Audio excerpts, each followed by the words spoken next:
Welcome back to DUBBZI Bricks for another episode of Building the Tantive in Lego. It's always a good week when you start the week with a haul, and we've had a couple of parcels arrived, one from lego.com and one from DUBBZI, and I'm really excited about the parts in here. So without further ado, let's crack these parcels open and see what we've got. And here we have all of the pieces all sorted out, and believe it or not, this cost €140, and it just seems like there's very little Lego here, but there are high quantities of these pieces. So for example, we've got 200 of these curved bricks here, and I'm using these for both the corridor and also the skin of the vessel, and they're very important for the skin. In this box here, we have got some 2x2 dark reddish plates. We got some of the 2x1 snot bricks, some 1x2 reddish brown plates, and also some 1x2 bricks. In this one here, we've got a selection of brackets in dark red, and I've ordered all of the different ones I think I'm going to be needing for the skin. In here, we've got tiles 2x2, 2x4, and also the 2x1 cheese wedges as well. In this one here, these are pieces for a future mock. So we've got some red crowbars, we've got some of these curved tiles here. Don't own any of these in the 2x2 size, so it's nice to have those in. And also some of these black, I don't know what these are classed as, actually towels I suppose. In here we've got the 2x brackets in white, so we've got the ones with the studs on the bottom and there's ones with the studs on the top. In here we have a selection of white plates. There's 1x2, 1x3, 1x4, 1x6, 1x5, 1x8 and 1x10. In here we've got the cheese wedges, 2x, we need a whole load of those for the skin. In here we've got the 2x2 L-shaped brick. I'll just get them out. And we've also got some 1x2 bricks. In here we've got 28 of these curved slopes here, and these are for the remaining 7 escape pods that I need to make. And finally in this one here we've got 2x2, 2x3, 2x4, 2x6, 2x8, 2x10 and 2x12 plates. So hopefully we've got enough here to get the majority, all of that skin completed on the cockpit section. And next up we have our packet from DUBBZI, and a massive thank you to DUBBZI for sending the lights through to me. Amazing company. Each month they send me 3 lights for my mock. I'll leave a link in the description of the video to their website, and I'd highly recommend checking their products out. Remember, if you use the code DUBBZI, you will receive 25% off of your order, and all orders do have the channel here. So let's see what we've got here. I can't remember what I've ordered. We do get through so many lights in our mocks. So first of all, we've got some 15cm warm white lights. In here we've got some traffic lights, and then we've got some 2x connector boards, some 3x connector boards, and some more 3xs, some more 15cm warm white lights, some 4 long connector boards, and some more 4s, and some 15cm connector cables, and some more 15cm connector cables, some 8 long connector boards, and I really need these for the Tantive. The amount of lights I put in the last section is going to enable me to tidy all of that up. And then we've got some more traffic lights just here, and some 30cm white lights as well. So once again, thank you very much, DUBBZI. It's much appreciated, your continued support. And here we have the cockpit section, and I really can't wait to get the skin all on this. It's such a frustrating but very enjoyable thing to be working on.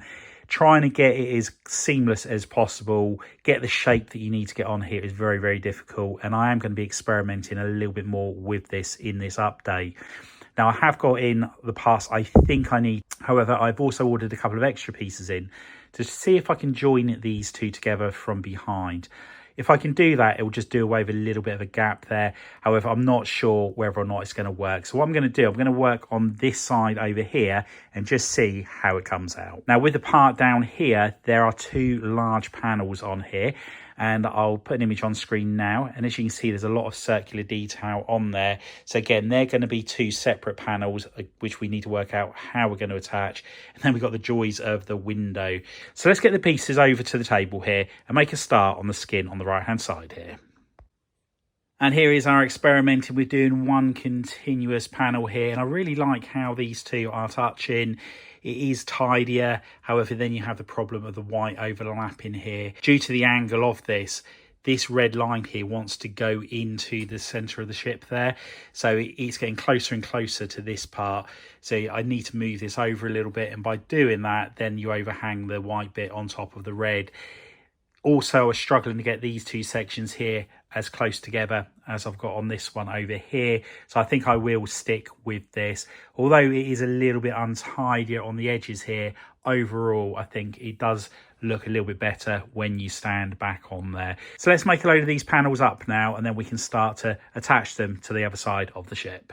And there we have the first two panels in place, and I had to strip the two off that were at the top here just so I could see the exact point that I connected both of these two, as obviously I'm just replicating it from side to side. And I couldn't see down in this part just here, and when I thought I had it right, but when I connected this together, this wasn't lining up with the red part on the end. But one problem I am having at the moment is this is getting so heavy due to how many pieces I'm having to put in here, just so I can make the support beams for the next panel up. There is a slight gap forming between this plate here and that brick there, and over on the side, this side here, it's twice as big, the gap. So what I'm now going to do is just strip these two circle parts off the top here and then connect this plate into the wall, and then that should help bring it up on both sides. So let's get that all sorted out, and then I can carry on building the skin on the top. And I thought I'd just show you the inside of this multicolour structure here, and it's a case of just trial and error really. So up here we've got ball joints upon ball joints, and the same over here, and you just keep manoeuvring it until you get it exactly where you want it to. I've actually built this section here into the wall as well now, just to stop that from popping off. And again, on this one here, I put a beam going across, and I will try and carry on building on top of them so it stays nice and firm. I want to try and make sure that this can actually travel well for when I take it to conventions. And over here, again, I just need to work out exactly where all these ball joints are so I can replicate it on the other side. But I'm so glad that I am doing this at the same time each side, as it's just a minefield trying to work out where it all goes. So anyway, let's now replicate this red skin on the other side, and then we can start making the next set of panels. And this really is a frustrating build at the moment, and I'm struggling like crazy to find out where my mistake is at the moment. I'm trying to replicate this section down the end here onto this side, and at the moment it's working out one plate too high. I've removed the red panel at the front here on both sides, looked to where it's joined together, and it's exactly the same. I then copied the entire build down there, brought it down, and it's one plate higher. Now at the moment I have noticed that this section here and the plates are on top are in the wrong place. They need to be this way by one stud and in by one stud. So I'm just going to correct that, and then we'll have another look again at the structure down there. But yeah, I really can't work out why it is that one plate out. This should be in exactly the same position as the other side. There's no reason why the height of it should be any different. But once I've got these plates on here in the correct place, I should be able to line this up with the top of it, and then we'll be able to get a better idea. So yeah, frustrating, but yeah, these are the challenges that we love with Lego. And after absolutely ages of looking to find out where the problem is, it's the circle on the end, and I can't believe that I've made the error there. I thought I was replicating everything as I was going along. Clearly I wasn't replicating it well enough. So at the moment we've got these two Technic beams here which are separated by two plates. That enables me to clip the two together. We've then got one plate, and then the wedge plates in white there sit on top of it. Now if you look here on these three bricks, you've got these two curved slopes, and the join is next to the middle brick.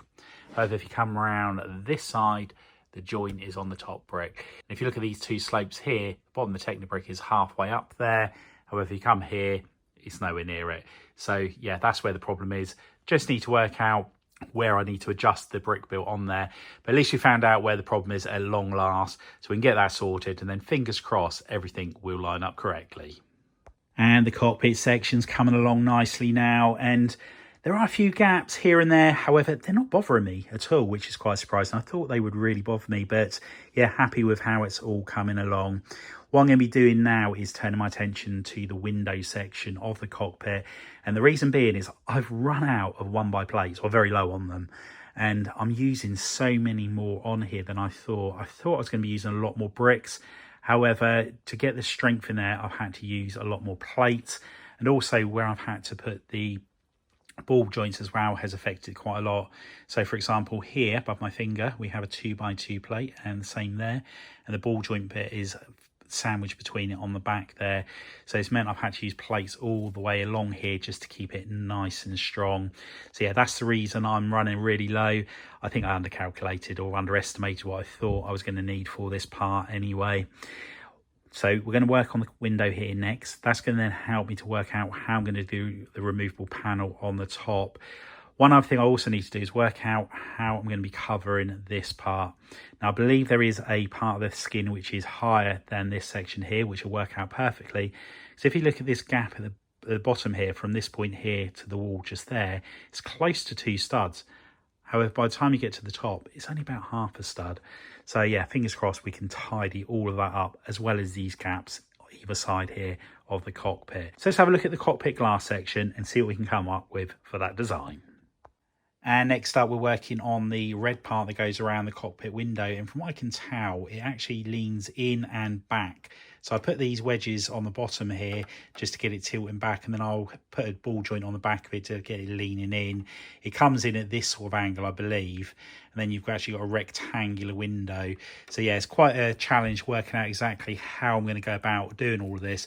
One thing I almost certainly have got to do, and that is move the computer terminals here back by about 2 studs, just so I've got enough room to actually put these parts on the window. And this has been causing a few more headaches. And first of all, we moved the cockpit back by 2 studs. That's all good. We've still got enough room for a trooper to stand at the back there at the terminal. And it was all to do with the side parts that go on here. Now, when you look at it head on, the windscreen of the Tantive is rectangular. Now, this slopes like so at the side here. And when you look down there, obviously the back of it's leaning inwards, so you wouldn't have the rectangle on there. And it took me a while to realise you actually need this shape to get it on there. So when that's leaning in like so, you just about keep the rectangle on there.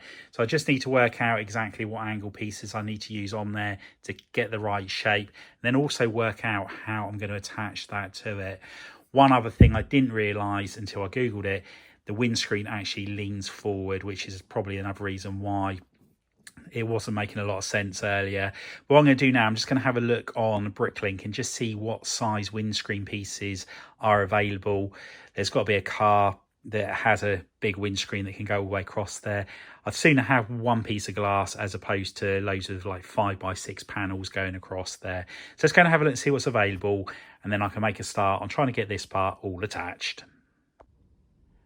And the ball joint piece is coming in so handy in this build, and yeah, starting to get quite low on them because of the amount I'm having to use to get the interesting shapes that you need for the build.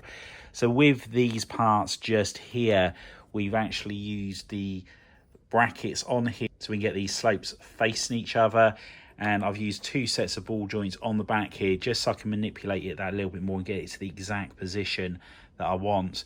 Now over this side, we've got this slope coming up here, and the closest one I could find was this 2x2 here, and I've inverted it because they don't do inverted ones. So we've got a tile on the bottom there, tile on the bottom of the slope as well, so they're smoothly together. And again, attached on the back, we've used a ball joint to keep it together so we can invert it. So that's nicely in place. We put some of these hinge pieces here, hinge bricks, and then we're attached the window to that at the angle coming forward. Now I wasn't able to find a window piece which was the exact size that I'm after, so I'm going to have to come up with something creative on that side of things. It's not going to be one solid piece, unfortunately. I'm going to have to use several parts to get the shape and size that I want to do so. But let's build the other one of these up on the other side, and then we'll start experimenting with what we can put on the window. And here we have the window all in place, and these are some window pieces that I believe are the same as ones you get in the Daily Bugle. It would have been nice to have had one continuous bit of glass on there. However, to be honest, it doesn't really notice that much. I may very well go over to a darker shade of glass on there, but this has started to get ultra fiddly now. And yeah, we've got a lot of amendments to make as we go along. For example, this part here is stepped back a little bit too much for the skin. It's not a problem because I can just break it off and then bring it forward by 1 stud, and then that will be that part all sorted. The only other option I've got is I could actually put the panel that cover in that part as well, which may work a little bit better. But I did have a situation just a moment ago where one of these popped off and I had to amend, or I had to bend all of these out of the way using the ball joints on the back of it. So this is a very concerning build, that if once I've got it all the way around, if one of these pops off, it is going to be a massive job to get it all back together. So yeah, I've got to be very, very careful with how I go about this. There's no simple solution to anything on this build anymore. But yeah, we're getting there slowly but surely. Really pleased with the angles we've managed to get in here. It's looking how I wanted it to, so that's all good. But what we're going to do now is turn our attention to the panels. They go at the bottom here, which have got the big circles on. And here we have the 2 panels to go on the front, and I need to find another quarter macaroni tile piece to go there. Also work out what details I want to put on the front there. But the problem I've got at the moment is trying to get this attached onto here. So that's going to go like so. There's very little room behind it, and it's very hard obviously to get my fingers behind it as well, even to use a ball joint piece or something like that. And there we have the 2 panels attached to the front of the cockpit, and that was tough, and it's only going to get tougher going forward with this cockpit. And I can honestly say I won't be sad to see the end of the cockpit section. I really just want to get it over with now. And yeah, it's all going to be fine, but yeah, it's so tough, so frustrating at times, and it's only going to get tougher. And the reason being is, when you're working on this section just here, it's not too bad because you can get your hand behind it. But obviously the further I go round, the smaller the gap's going to be, because it's all going to be covered over by panels. So it is going to get a lot harder. With these 2 panels at the front here, there was no way to get my hand behind it to attach the plate to anything, to try and compress the 2 pieces together. So yeah, it was really hard. We did find a way in the end, but yeah, not looking forward to doing the bottom parts of the cockpit skin now. I think they are going to be super tough. And yeah, just get this part over and done with, and then I think the rest of the ship compared to this is just going to feel plain sailing, or at least that's what I'm hoping anyway. Now with this entire vessel, I have decided I would love to take this to Brickcon in Dublin at the end of September. So that's just 6 months away. So that's a target that I'm giving myself to try, and I emphasize the word try, and get this completed by. So that's what we want to do. I would love to take it there. And when I look at it, I do think that there is a very good chance that it could happen. And I know when you look, you think there's so much more to be done to this. The structural side is pretty much done. All right, there's a little bit on the engines at the back there, but all in all, the tough part of the structural side is completed, and it is a case of just doing the skin. When you think the skin of this part here I did in the last update, that was just 1 week. So sort of like a week for the bottom half, a week for the other one, that's 3 weeks. And then if you work your way through it like that, I think there is a very, very good chance that we can actually get this completed for September. So that's what we're aiming for. I will leave a link to Brickcon in Dublin in the description of the video, as tickets are already on sale for that, and highly recommend going along. It's not as massive as Bricktastic, but it's just as much fun, if not more so. So yeah, highly recommend going to that. Now, one other thing I have managed to do is find out a couple more different colours blue tiles. So these are the latest 2 that I'm considering, and I'm really liking this one here. I'm not sure what it's actually classed as, but it'll be easy enough to find out. And yeah, I think that one might be the best option. Being it's not as bright as this blue here, it's not as obviously as dark as the dark blue, and it's not as wishy-washy as this one. So yeah, that's one I'm thinking I'm probably going to go with on Leia's stateroom. Anyway, that's all we have time for. I hope you enjoyed the update. If you have, please remember to give us a big thumbs up. If you haven't already done so, please consider subscribing to the channel and hit the notification bell so you don't miss any future content on the channel. And if you know anybody else you think would be interested in building the Tantive in Lego, if you could share the channel with them, it'd be much appreciated. Anyway, thanks for stopping on by, and I'll see you next time. Bye for now.